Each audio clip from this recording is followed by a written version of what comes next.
하나님 말씀은 고린도전서 16장 15절로 18절입니다. 하나님 말씀은 고린도전서 16장 15절로 18절 4절인데 같이 읽습니다.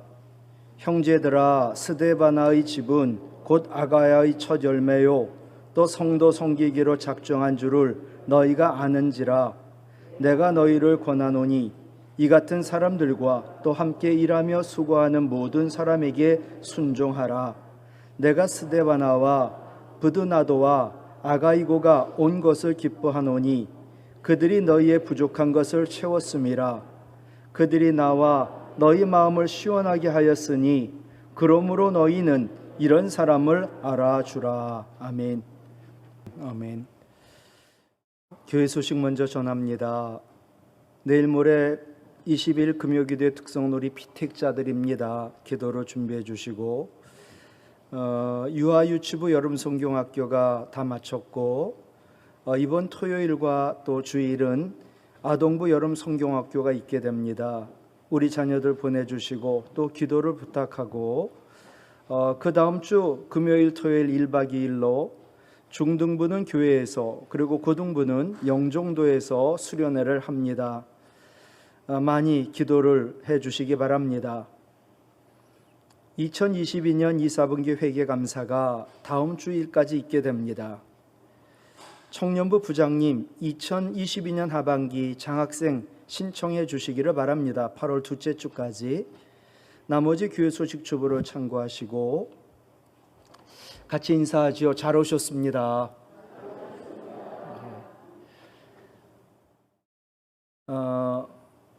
사람이 똑같은 것을 해도 결과가 완전히 다른 경우가 참 많고 오늘도 그 문자를 보내드렸죠. 그 근심이 있다. 고린도후서 7장 10절이에요. 세상 근심과 그리고 하나님 뜻대로 하는 근심, 같은 근심인데 세상 근심은 우리를 사망에 이르게 하고 하나님 뜻대로 하는 근심은 우리를 회개케 하여 구원에 이르게 한다. 그게 오늘 보내드린 말씀이요, 새벽 말씀이었습니다. 지금 참 무덥습니다. 무더운데 사람들의 반응은 다를 수 있습니다. 이렇게 사느니 차라리 죽는 게 나아. 뜨거운 햇빛이 내리쬐고 후끈한 바람이 불어오자 선지자 요나가 내뱉은 말입니다. 요즘 열대야로 잠 못 이루는 사람이 많습니다. 참으로 걱정인데 지구온난화 때문이라고 하는데 이 지구온난화가 점점 더 심해지고 점점 더 더워진다고 합니다. 참 에어컨을 틀고 싶지 않을 때가 많은데 아예 무더운 북중에는 강변이나 초원에 나가 텐트 치고 지내는 건 어떨까? 그래야 우리가 전기를 덜 사용하고 또 지구온난화를 막을 수 있으니까. 그런데 이스라엘 백성들은 7월 보름이 되면 그들은 집에서 나와 바깥에서 생활했습니다. 먼저 산에 올라가 올리브나무, 종려나무, 참나무 등 나뭇가지를 꺾어다가 옥상이나 마당이나 성전뜰이나 성전 앞 광장에 초막을 짓고 모두 함께 이래 동안 초막에서 지냈습니다. 왜 그들은 일주일 내내 초막에서 지냈을까? 그들도 열대야가 있어서 그랬을까요? 아니면은 지루한 일상에서 벗어나 캠핑하는 기분으로 휴가를 즐기려고 그랬을까요? 7월 보름부터 일주일 동안 그들이 초막에서 지냈던 이유는 하나입니다. 역사를 기억해라. 너희들이 애굽에서 출애굽하지 않았냐? 애굽에서 구원받고 그리고 너희가 초막에서 살지 않았냐? 광야에서. 그 하나님을 기억하라. 그것이 바로 그들이 일주일 내내 초막에서 살았던 이유입니다. 오늘 18절 말씀을 보면 그들이 나와 너희 마음을 같이 읽을까요? 시원하게 하였으니. 예. 사람들은 덥다고 늘 자기 중심으로 생각하지만 열받는 사람이 있는 반면에 남을 시원하게 하는 분들이 있다는 거예요. 우리 마음을 시원하게 하고 하나님을 기억나게 하는 성도는 어떤 성도일까? 첫 번째로 성도의 부족을 채우며 섬기는 성도가 우리의 마음을 하나님 마음까지 시원하게 합니다. 15절 말씀 보면 형제들아 스데바나의 집은 곧 아가야의 첫 열매요 또 성도 섬기기로 작정한 줄을 너희가 아는지라. 스데바나는 예수 그리스도를 영접하고 그리고 성도 섬기기로 작정을 합니다. 병든 자, 가난한 자, 내가 어떻게 하면 섬기지? 어떻게 하면 돕지? 더 나아가 자기의 집을 성도 모임의 장소, 즉 교회로 내주면서까지 섬겼습니다. 여러분, 성도를 섬기기로 작정한 성도와 교회와 하나님의 마음을 시원하게 합니다. 섬김은 바로 예수님의 리더십입니다. 예수님은 십자가를 지시기 그 마지막 순간까지 예수님 마음을 지배했던 유일한 것은 자신의 죽음이 아닙니다.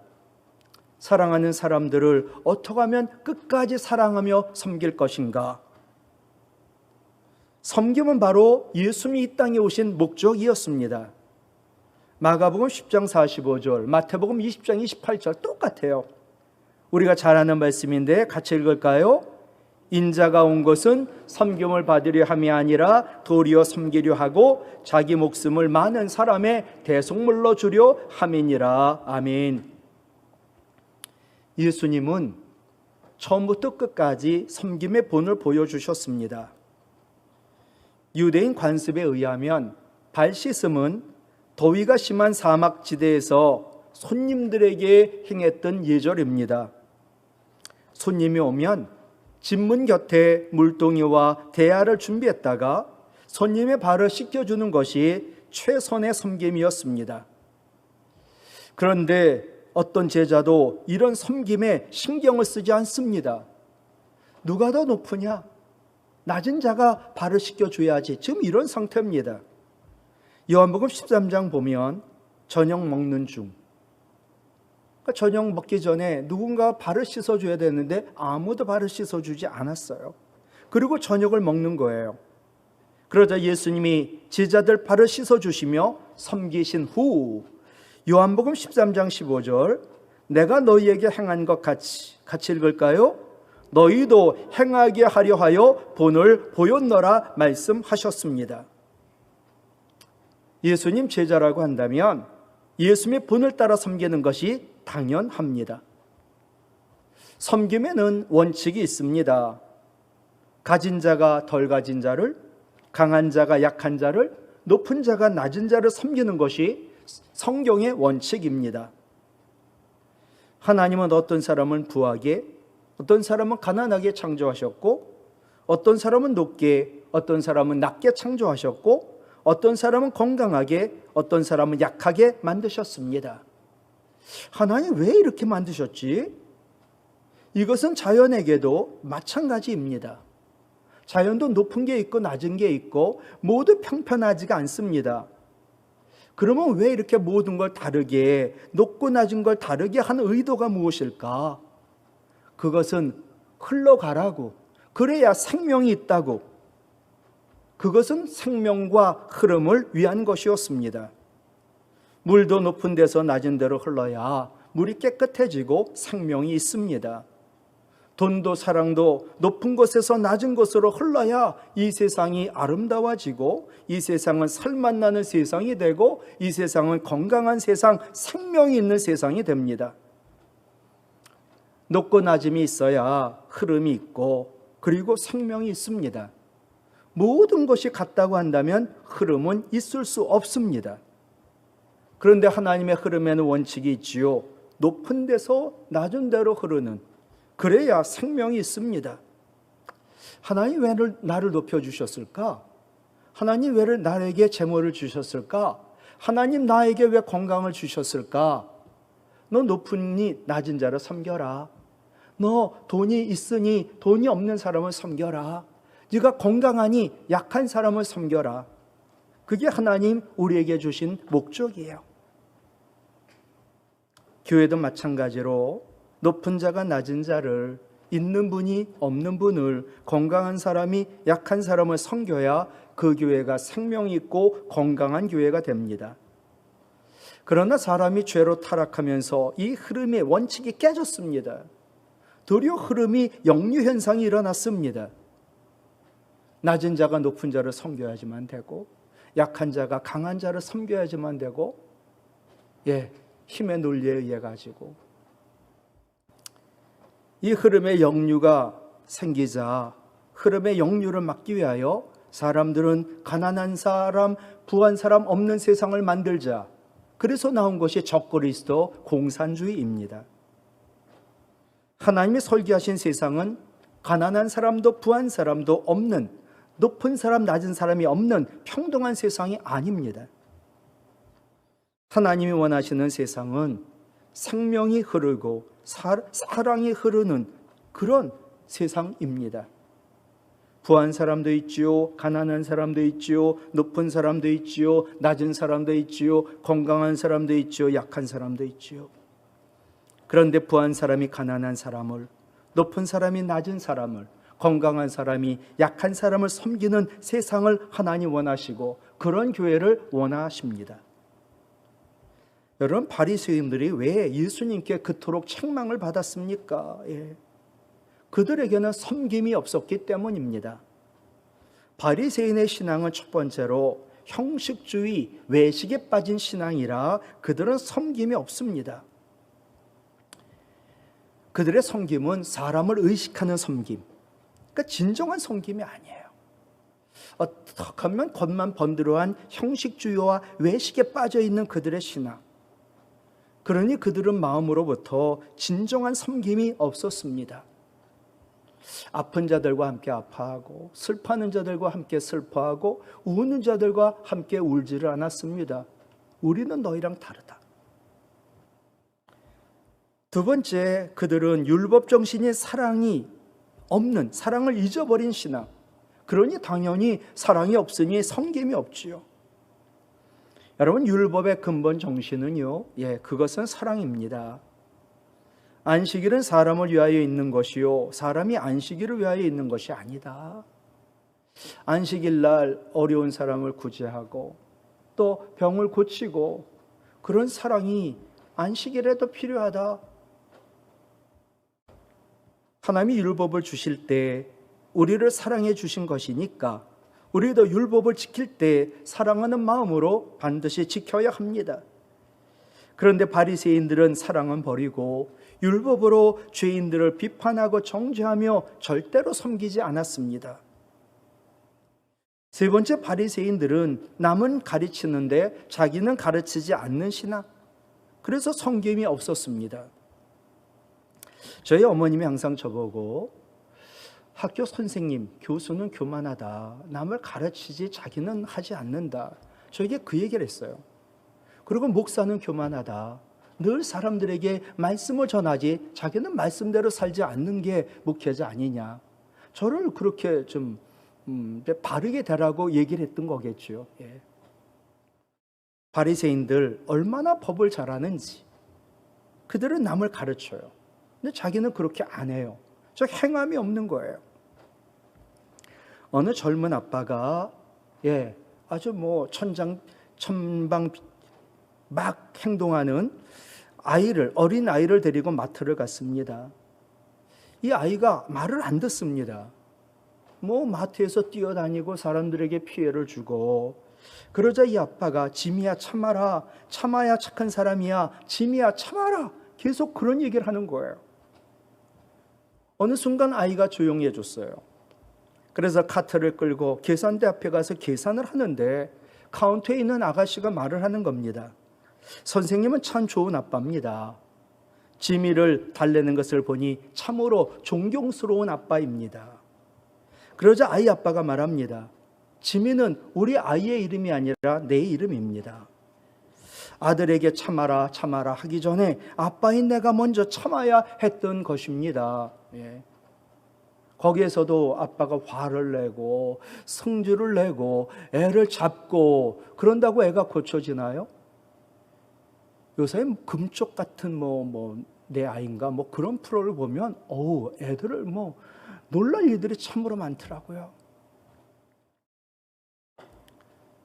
남을 가르치려 하지 말고 내가 먼저 나를 가르쳐야 섬길 수가 있는데, 그렇지 않은 자들이 바리새인들이에요.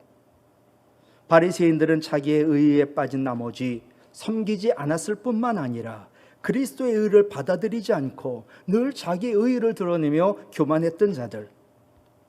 섬김은 말이 아닙니다.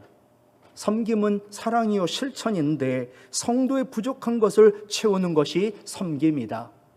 그런 성도야말로 우리를, 교회를, 하나님의 마음을 시원하게 합니다. 17절 말씀 볼까요?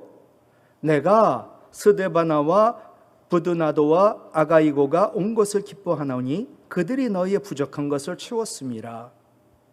스데바나, 부드나도, 아가이고는 성도들의 부족한 것을 채우며 성도들을 섬겼지요. 우리가 이런 성도가 된다고 한다면 교회에서 교인들이 떠나지 않을 겁니다. 이런 섬김이 없으니까 교인들이 한 사람, 두 사람 떠나는 거지요. 하나님의 사랑과 긍휼로 성도의 부족한 것을 채워주며 섬기는 성도가 우리의 마음을, 또 하나님 마음을 시원하게 하는 줄로 믿습니다. 두 번째로, 화평하게 하는 성도가 마음을 시원하게 합니다. 18절 말씀 다시 보면 그들이 아까 얘기했던 그 세 사람, 나와 너희 마음을 시원하게 하였으니 그러므로 너희는 이런 사람을 알아주라. 고린도 교회에서 온 스데바나, 부드나도, 아가이고가 바울과 성도들의 마음을 시원하게 해 주었습니다. 당시 고린도 교회는 거짓된 교사들이 고린도 교회에 들어와 가지고 바울은 사도가 아니다 라고 말을 합니다. 정말 사도가 아니죠. 사도가 뭐라고 그랬죠? 예수님 따라다니고 예수님의 죽으심과 부활을 경험한 게 사도거든요.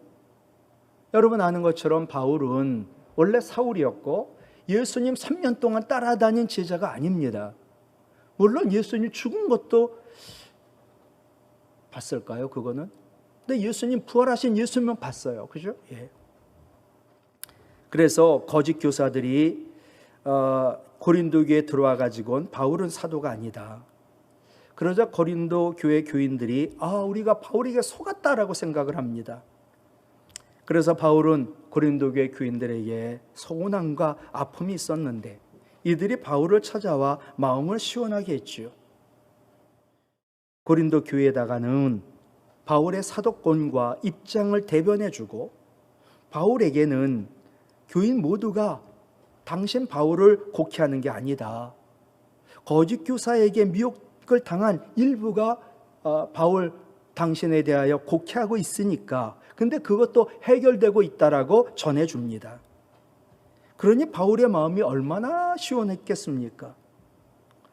갈등 있는 성도들을 화평케 하여 우리도 성도들의 마음을 시원하게 하는 성도 되기를 원합니다.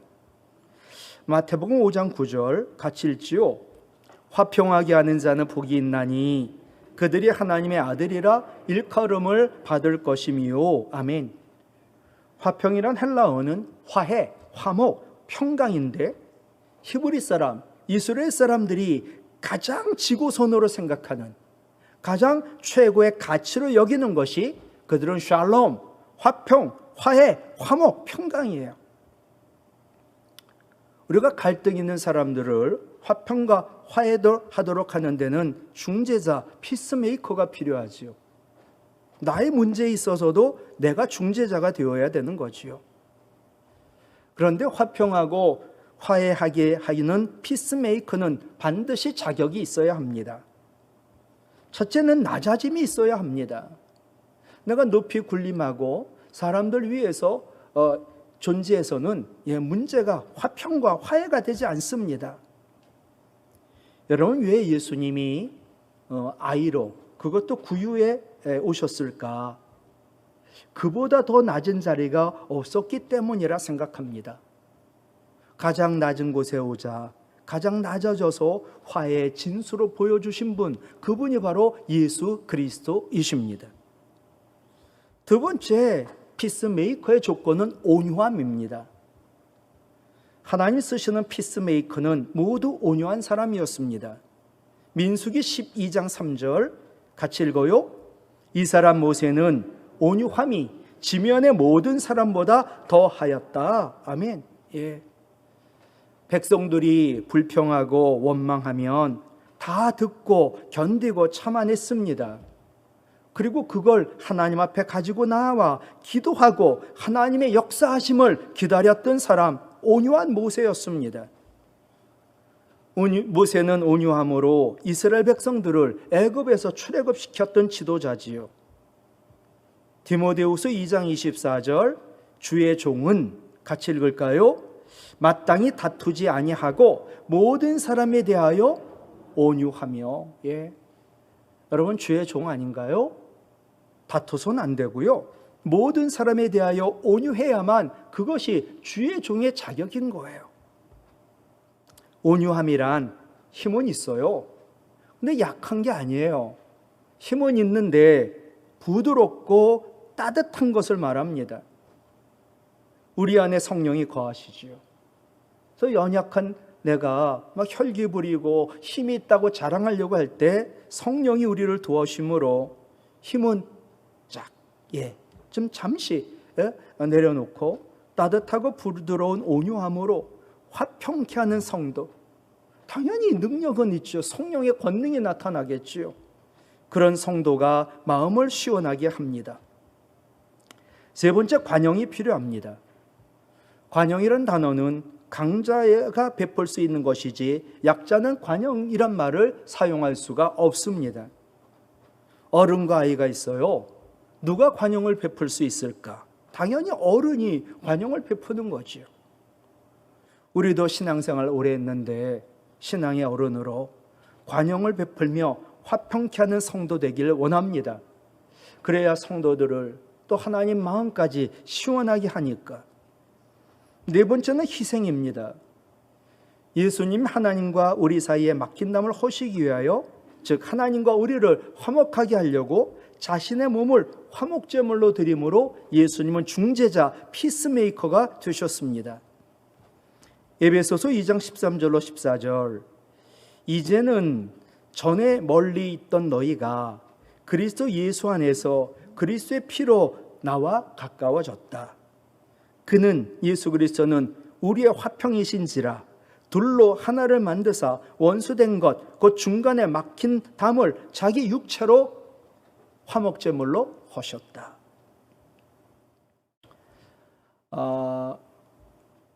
우리가 구원받기 위하여 예수님이 꼭 십자가에 죽으셔야 할 특별한 이유가 있었을까요? 하나님은 우리를 구원하시려면 십자가에 예수님이 꼭 죽어야 한다라고 말씀하셨습니다. 구약의 모든 제사는 장차 오실 예수님에 대한, 그래서 우리를 위하여 십자가에서 죽으실 그 예수님의 죽음을 미리 보여준 예표라고 말을 합니다. 모형이에요, 모형. 히브리서 9장 22절 같이 읽어요.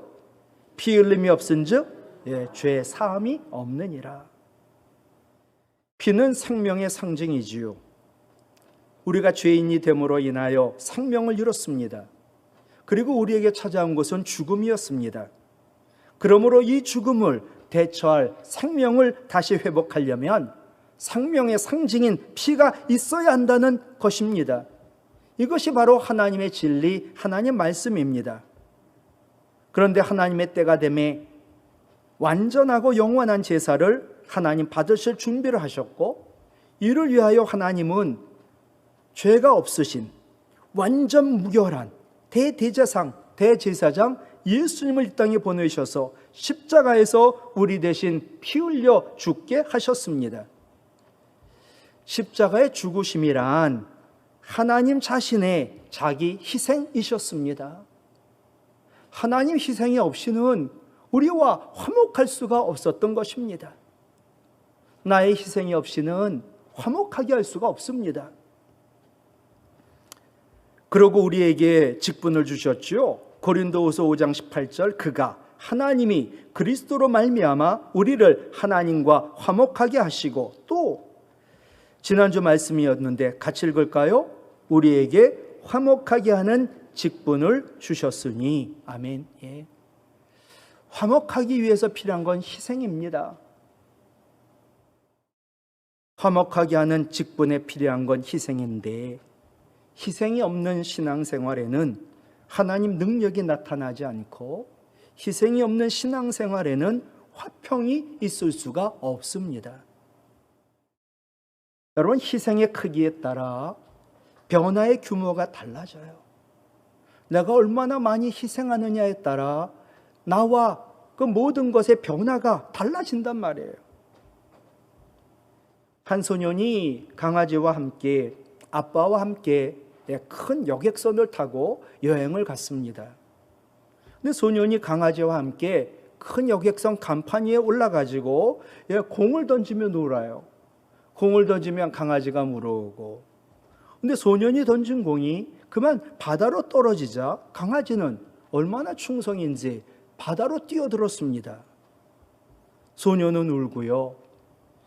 그러자 소년의 아빠가, 선장에게 말합니다. 우리 강아지가 물에 빠졌으니까, 바다에 빠졌으니 배를 멈춰달라고. 선장은 단호히 거절하죠. 어떻게 강아지 한 마리 때문에 이 엄청난 큰 배를, 동력을 멈춥니까? 못한다. 그러자 이 소년의 아빠가 바다에 뛰어듭니다. 그러자 선장은 할 수 없이 항해를 멈추지 않을 수 없었습니다. 배를 멈추고 이 아빠와 강아지를 모두 구했습니다. 즉, 이 아빠의 희생이 강아지를 살린 것이었지요. 희생의 크기에 따라 변화의 규모도 달라집니다. 아주 작은 보트라고 한다면 강아지 한 마리를 위하여 멈출 수 있습니다. 그러나 어마어마한 거대한 여객선을 멈추려면 한 사람의 희생이 필요했던 것입니다. 우리도 마찬가지지요. 교회의 화평을 위하여, 가정의 화평을 위하여 우리가 희생이 없이는 변화는 있을 수가 없습니다. 낮아짐, 온유함, 관용과 희생으로 화평하게 하는 성도 되시기 바랍니다. 그래서 성도들의 마음과 하나님의 마음을 시원하게 해드리기를 원합니다. 말씀을 마칠게요. 참으로 날씨가 무덥고, 무덥지 않다 하더라도 열받는 세상이잖아요. 어떤 성도가 교회와 성도를, 그리고 하나님의 마음을 시원하게 할까?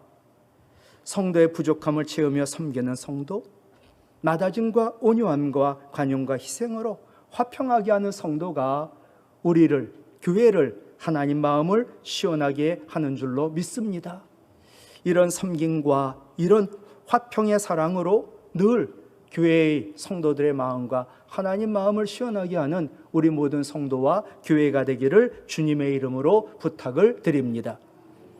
하나님 아버지, 예수 그리스도를 화목제물로 보내사 하나님과 우리 사이를 화목하게 하여 주시고 구원하여 주시고 화목하게 하는 직분을 주셨음을 감사합니다.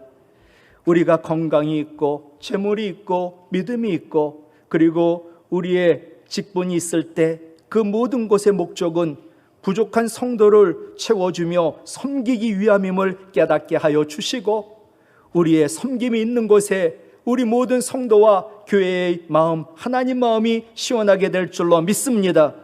우리는 부족하나 성령님 우리 가운데 임재하사 예수님처럼 낮아지게 하시고 온유하게 하시고 관용과 큰 희생으로 도리어 화평케 하는 성도, 교회를 하나님의 사랑과 은혜로 샬롬으로 늘 충만하게 하는 성도 되어 성도들의 마음과 그리고 하나님의 마음, 더 나아가 이웃의 마음을 시원하게 하여 귀한 복음 증거하는 우리 성도와 교회가 되게 하여 주시옵소서. 이제는 우리 주 예수 그리스도의 은혜와 하나님 아버지의 사랑과 성령님의 교통하심이 성도의 부족함을 채우며 섬기는 성도로, 낮아짐과 온유함과 관용과 희생으로 화평케 하는 성도로 성도들의 마음과 하나님 마음을 시원하게 하여 믿음 생활 잘하고 신앙의 본을 보이며 섬기겠다 다짐하며 예배한 여기 모인 하나님의 거룩한 백성들 가운데 가정에서 예배드리는 우리의 믿음의 가족들, 주님의 몸된 우리 교회와 한국교회, 그리고 이 나라 이 민족과 북한 동포들과 우크라이나와 그 백성들, 또 선교사님과 그 선교지 위에 이제로부터 영원토록 함께하옵시기를 간절히 축원하옵나이다. 아멘.